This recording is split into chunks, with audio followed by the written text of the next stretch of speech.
አዲስ የአጋርነት ጥምረት እየፈለገች የምትገኘው እስራኤል እንግዳ በመቀበልና መሪዋን በመላክ ተጠምዳለች። የሀገሪቷን ፕሬዝዳንት አይዛክ ሄርዞግን ወደ አዲስ አበባ የላከችው እስራኤል በቴል አቪቭ የህንዱን ጠቅላይ ሚኒስትር ናሬንድራ ሞዲን ተቀብላለች።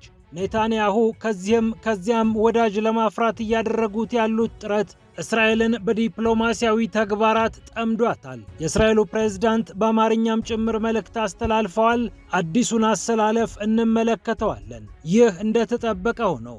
ለአሜሪካው ፕሬዝዳንት ዶናልድ ትራምፕ ቅርብ ነው የሚባለው በትራምፕ ወዳጆች የተሞላ ነው ተብሎ የሚነገርለት አሜሪካዊው የጥናት ተቋም ኢትዮጵያ የባህር በር የምታገኝበትን መንገድ ትራምፕ ማመቻቸት አለባቸው ሲል በጥናቱ ድምዳሜ ሰጥቷል። 119 ገጾች ያሉትን ልዩ ሰነድም ይፋ አድርጓል። ከቀይ ባህር ተነጥለን መቅረት የለብንም፣ የተጣሉትን እያስታረቅን ጦራችንን በቀይ ባህር አስፍረን አካባቢውን መጠበቅ አለብን ሲል ለትራምፕ ምክረ ሐሳቡን ሰጥቷል። ይህ በትራምፕ ወዳጆች የተጻፈው ጥናት። ወደ ኢራንና ወደ ቀጠናዊ ቀውሱ ስናልፍ ደግሞ የአሜሪካው ፕሬዝዳንት ዶናልድ ትራምፕ ኢራን አሜሪካንና አውሮፓን መምታት የሚችሉ ሚሳኤሎችን እየሰራች ነው የሚለውን ንግግራቸውን ማቅረባቸውን ተከትሎ ቴህራን ምላሽ ሰጥታለች። ወደ ሩሲያ ስናልፍ ሩሲያ እጅግ አደገኛ ነው የተባለለትን ካሚካዚ ድሮን አምርታ ይፋ አድርጋለች። እንዲህ አይነት ምርጥ አጥፍቶ ጠፊ ድሮን ተሰርቶ አያውቅም እያለች ነው።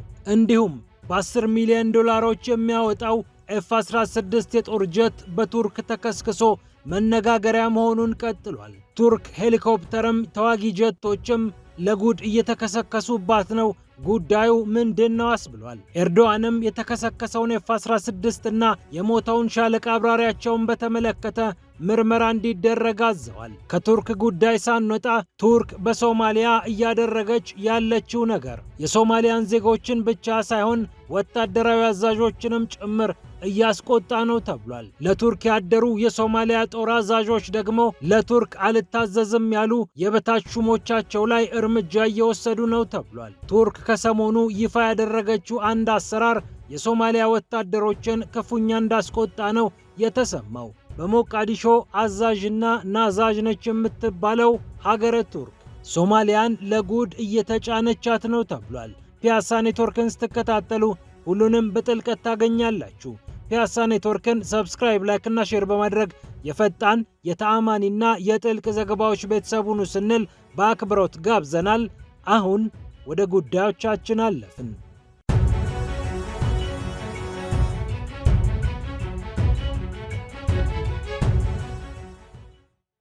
እስራኤል አዲሱን ጥምረት ለመመስረት ዲፕሎማሲያዊ ጉዳዮች ላይ ተጠምዳለች። የእስራኤሉን ፕሬዝዳንት አይዛክ ሄርዞግን ወደ አዲስ አበባ የላከችው ቴል አቪቭ በምድሯ የህንዱን ጠቅላይ ሚኒስትር ናሬንድራ ሞዲን ተቀብላለች። በአማርኛ ቋንቋ ጭምር በኤክስ ገጻቸው የጻፉት አይዛክ ሄርዞግ ወደ ኢትዮጵያ የመጡት ከኢትዮጵያ ጋር የበለጠ ለመስራት ሀገራቸው ስለፈለገች ነው ተብሏል። ከሰሞኑም የእስራኤሉ ጠቅላይ ሚኒስትር ቤንያሚን ኔታንያሁ ስድስትዮሽ ወይም ሄክሳገን የተባለ ጥምረት ከእስያ እስከ አፍሪካ እንደሚመሰርቱ አሳውቀው ነበር።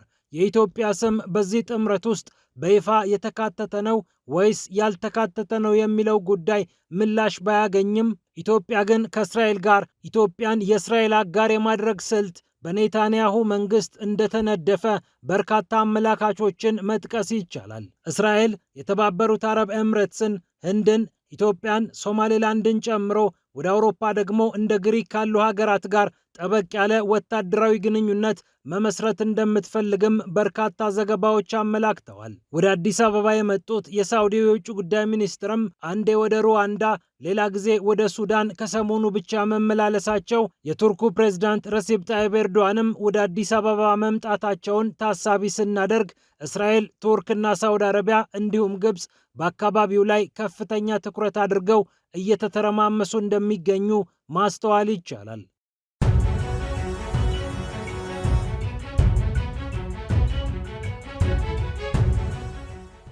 ከቀይ ባህርና ከአፍሪካ ቀንድ ጉዳይ ሳንወጣ ኢትዮጵያ የባህር በር የምታገኝበትን መንገድ የአሜሪካው ፕሬዝዳንት ዶናልድ ትራምፕ ያመቻቹ ሲል አሜሪካዊው የጥናት ተቋም ይፋዊ ጥናቱን አቅርቧል።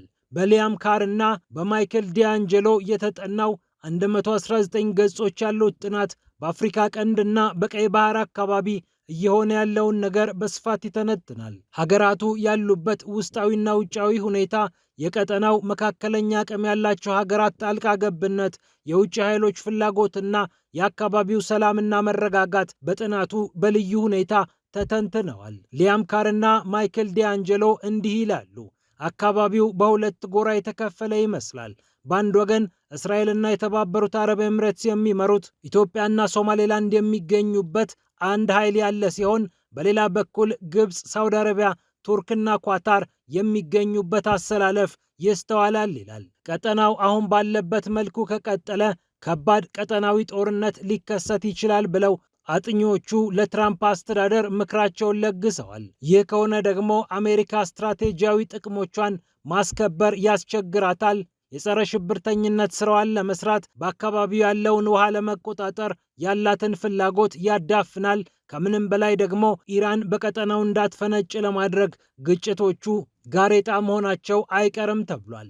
ከኢራን ውጪ እንደ ሩሲያ እና ቻይና የመሳሰሉ ሀገራትም በስጋትነት ተቀምጠዋል። አሸባሪዎቹ አልቃይዳ እና አይሲስም በአካባቢው ግጭቱን ተከትሎ ተጽዕኖ መፍጠራቸው አይቀርም ይላል ጥናቱ። ይህንን ከዘረዘረና ከተነተነ በኋላ ጥናቱ አሜሪካ ምን ብታደርግ ይሻላል ሲል ያስቀምጣል። በአካባቢው ሀገራት ላይ በጎ የሆነም ጠንከር ያለም ተጽዕኖ በመፍጠር እንዲሁም የተጣሉትን በማስታረቅና በማደራደር አሜሪካ ግጭቶችን ማብረድ አለባት ብሏል። በሱዳን ያለውን ግጭት ለማስቆም በአብደል ፈታህ አልቡርሃን የሚመራው ጦር ውስጥ የተሰገሰጉትን አክራሪዎች መመከት፣ ኤምሬትስ በሱዳን ኢንቨስት ያደረገችውን ነገር በጥንቃቄ ተመልክቶ ከግጭቱ እንድትወጣ ማድረግ እንደ መፍትሄ ቀርቧል። የአባይን ውሃ በተመለከተ ግብፅና ኢትዮጵያን ማስማማት፣ ለኢትዮጵያ ደግሞ ሰላማዊ በሆነ መንገድ የባህር በር የምታገኝበትን መንገድ ማመቻቸት ቀጠናው ከቀውስ እንዲወጣ መፍትሄዎች ተብለው በአጥኚዎቹ ተቀምጠዋል። ከሰሞኑ ግብፅ የኢትዮጵያን የባህር በር ጥያቄና ፍላጎት መሰረት አድርጋ ሰጥተዋለች የተባለው ኋላ ላይ የግብፅ ሚዲያዎች ያጣጣሉት የዘናሽናል ዘገባ እዚህኛው አውድ ውስጥ የሚጨመር ከሆነ በኢትዮጵያ በኩል የተነሳው የባህር በር ፍላጎት በአካባቢውና በዓለም አቀፍ ኃይሎች ምንኛ ትኩረት እንዳገኘ መፍትሄም የግድ እንደሚፈልግ አመላካች ተደርጎ ተወስዷል።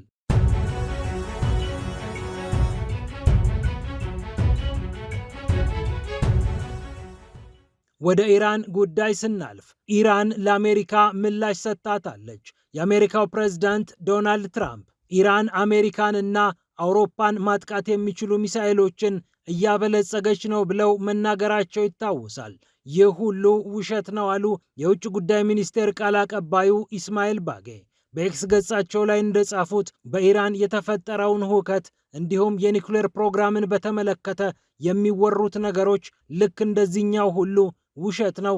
የኢራን የባሊስቲክ ሚሳኤል ፕሮግራም ሌላውን ማጥቃት ሳይሆን ኢራንን መከላከል ብቻ መሰረት ያደረገ ነው ስትል ኢራን ይፋዊ ምላሿን ሰጥታለች። የአሜሪካና የኢራን ውጥረት እንዳለ ቢሆንም ሐሙስ ዕለት በጄኔቫ የሚደረገው የሁለቱ ሀገራት ውይይት ይጠበቃል። የኢራኑ የውጭ ጉዳይ ሚኒስትር አባስ አራግቺም ወደ ጄኔቫ ማቅናታቸው ተሰምቷል። ይሁንና በአካባቢው ያለው ውጥረት እንደቀጠለ ሲሆን የአውስትራሊያ መንግስት በእስራኤልና በሊባኖስ አካባቢ የሚገኙ ዲፕሎማቶች እንዲወጡ ማዘዙ በቀጠናው ያለውን ውጥረት አመላካች ነው።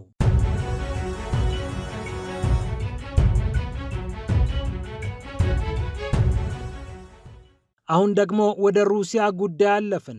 ሩሲያ አጥፍቶ ጠፊውን ካሚካዚ ድሮኑን ወሳኝ በሆነ መንገድ አምርቼዋለሁ እያለች ትገኛለች። ከ100 ኪሎ ሜትር በላይ መጓዝ የሚችል አደገኛ ካሚካዚ ድሮን ሰርቻለሁ ብላለች ሩሲያ። ካላሽንኮቭ የተሰኘው ተቋም ደግሞ ይህንን ድሮን እንዳመረተ ታውቋል። ኬዩቢ 10 የተባለው ድሮን 100 ኪሎ ሜትር ድረስ ተጉዞ ብረት ለበሶችንና ሌሎችንም ኢላማዎች መምታት እንደሚችል ነው ከሩሲያ በኩል የተሰማው። ይህ ተቋም የሚያመርታቸው ድሮኖች እስከ 1000 ኪሎ ሜትር ርቀት ያህል መጓዝ የሚችሉ ሲሆኑ ከዚህ ቀደም ያመረታቸው ካሚካዚ ድሮኖች ደግሞ ከ25 እስከ 90 ኪሎ ሜትር ድረስ መጓዝ የሚችሉ ናቸው። እንዲህ ረጅም ርቀት መጓዝ የሚችሉ ድሮኖችን የሰሩትን ሀገራት ሩሲያ መቀላቀሏም ታውቋል። የእስራኤሉ ኤልቢት የሚሰራው ስካይ ስትራይከር የተባለው ድሮን እንዲሁም የጀርመኑ ሬን ሜታል የሚሰራው FV014 የተባለው ድሮን መሰል ርቀት በመጓዝ ስመጥር ነው። ሩሲያም ከተላኩ በኋላ አጥፍተው የሚጠፉ ካሚካዚ ድሮኖችን በከፍተኛ መጠን እያመረተች ሲሆን የቀድሞ የዩክሬን ጦር አዛዥ ቫሌሪ ዛሉዥኒ እንደተናገሩት የሩሲያና የዩክሬን ጦርነት የሮቦት ጦርነት ሆኗል የሚለውን ነገር ይህ ዘገባ እንዳጠናከረ ተገምቷል።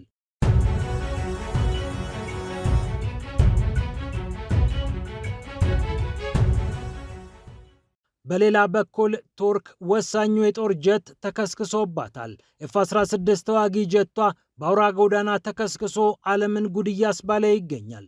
የቱርኩ ፕሬዝዳንት ረሲፕ ጣይብ ኤርዶዋንም ኤፍ-16 ተከስክሶብናል፣ ይህንን በፍጥነት እናጣራለን ብለው አረጋግጠውታል። ቤሊኬሲር ከተባለው ከምዕራብ ቱርክ አካባቢ የተነሳው ኤፍ-16 የጦር ጀቱ መደበኛ ወታደራዊ ቅኝትና ልምምድ ሊያደርግ ከጦር ቤዙ እንደተነሳ ነው የታወቀው። ከማዕከል ሰራተኞች ጋር ያለው ግንኙነት ተቋረጠ፣ ወዲያውኑም ተከሰከሰ ተባለ። ቪዲዮዎች ተለቀው ዓለም ጉድ እያለበት የሚገኘው የኤፍ-16ቱ መከስከስ ሌሎች ነገሮችንም መዞ አምጥቷል። በቅርቡ ሄሊኮፕተር ተከስክሶ የሊቢያውን የጦር አዛዥ በሀገሯ ሲሞቱ የተመለከተችው ቱርክ መሰል አደጋዎች እየተበራከቱባት ነውና ብዙዎች እየተነጋገሩ ይገኛሉ። ሻለቃ ኢብራሂም ቦላት የተባለው አብራሪም ከኤፍ-16 የጦር ጀቱ ጋር ተከስክሶ መሞቱን የቱርክ ባለስልጣናት አሳውቀዋል። ከዛው ከቱርክ ጉዳይ ሳንወጣና ወደ ቀጠናችን የሚመልሰንን ዜና ስናገኝ ቱርክ በሶማሊያ እየፈጸመች ያለችው ተግባር የሶማሊያ ዜጎችንና ወታደሮችን እያስቆጣ መሆኑ ተነግሯል። ይህ ደግሞ እስከ ሹምሽር እንዳደረሰ ነው የታወቀው። የሶማሊያ ጦር አዛዥ የሆኑት ኢብራሂም መሐመድ ከሰሞኑ የወሰዱት እርምጃም የዚህ ማሳያ ነው። ሶማሊ ጋርዲያን እንደዘገበው ቱርክ በሶማሊያ ውስጥ የምታሰለጥነውን ኃይል በተመለከተ ያወጣችው መመሪያ ነው ብዙዎችን ያስደነገጠው፣ ወደ እንደዚህ አይነት ሹምሽር ውስጥም የከተተው። ጎርጎር ይባላል ይህ ልዩ ቡድን። ጎርጎር የተባለውን የሶማሊያ ልዩ ኃይል የምታሰለጥነውና የምታስታጥቀው ቱርክ በዚህ ኃይል ውስጥ የተሰማሩ ወታደሮችን አበል እስከ መክፈል ትደርሳለች። በማዕከላዊ ሸበሌና በተለያዩ አካባቢዎች የሚንቀሳቀሰው ጎርጎር ልዩ ኮማንዶ ኃይል ለሚፈጽማቸው ተግባራት በወር $100 ከቱርክ ይታሰብለታል። ይህ $100 በአበልነት የሚቆረጠው ታዲያ ለተራ ወታደር ነው። አዛዦቹ ከዚህም ከፍ ያለ አበል ያገኛሉ። ታዲያ ከሰሞኑ የቱርክ መንግስት አንድ መመሪያ ወጣ። ይህንን አበል የምከፍላችሁ የማትጎዱ ከሆነ ሐኪም ቤትም ገብታችሁ ከግዳጅ የማትርቁ ከሆነና ምንም አይነት የአካል ጉዳት የማይደርስባችሁ ከሆነ ነው ተባለ። ይህ ጉዳይ ወታደሩን አስቆጣ፣ የጦር መኮንኖችንም ግራ አጋባ። ኦዶዋ ዩሱፍ ሬጅ የተባሉት አንድ ወታደራዊ አዛዥም ይህ ጉዳይ ምንድን ነው ብለው ሞገቱ። ነገ ከተጎዳህ አበል አይከፈልህም፣ ሆስፒታል ከገባህ ገንዘብ የሚሰጥህን ፈልግ ብዬ እንዴት ነው ወታደሮቼን የማዋጋው ሲሉ የሶማሊያ ወታደራዊ አዛዦቻቸውን ጠየቁ። ታዲያ አዛዦቻቸው ይህንን ሙግት አልወደዱትም እና ከስልጣናቸው አነሷቸው። በኋላም በቱርክ የሰለጠኑት ወጣቱ መኮንን የእርሳቸውን ቦታ ተረከቡ። ያለቃቸውን የቱርክ ትዕዛዝም ወደ ታች ሲያወርዱ የሻለቃ አዛዦች እምቢ አሏቸው። 4 የሚሆኑ የሻለቃ አዛዦች እንዴት ይህንን ለወታደሩ እንነግረዋለን? ከተጎዳህና የማትዋጋ ከሆነ ገንዘብ የለህም ብለን እንዴት በወታደሩ ሞራል ላይ እንቆማለን ብለው በመጠየቃቸው ምክንያት እነርሱም ከስልጣናቸው መነሳታቸው ነው የታወቀው። የሶማሊያን የባህር ኃይል የምታሰለጥነው ቱርክ በማዕከላዊ ሸበሌ አካባቢ የሶማሊያን ባህር ኃይል ከማሰልጠንም ባለፈ በቅርቡ ልታመጥቃቸው ላሰበቻቸው ሮኬቶች የሚሆን ቦታ እነዚህ ወታደሮች እንዲጠብቁላት ታደርጋለች። አየር ማረፊያዎችን፣ ወደቦችንና ሌሎች ጠረፎችን የምትቆጣጠረው ቱርክ በሶማሊያ ዜጎች ላይ የሁለተኛ ዜግነት ስሜት እንዲሰማቸው ታደርጋለች የሚል ትችት በተደጋጋሚ እየተገለጸ ይገኛል። ፒያሳ ኔትወርክን ስትከታተሉ ስለቆያችሁ ክብረት ይስጥልን ብለናል። ፒያሳ ኔትወርክን ሰብስክራይብ፣ ላይክ እና ሼር በማድረግ የፈጣን የተአማኒና የጥልቅ ዘገባዎች ቤተሰቡን ስንል በአክብሮት ጋብዘናል። ሰላም ለዓለማችን።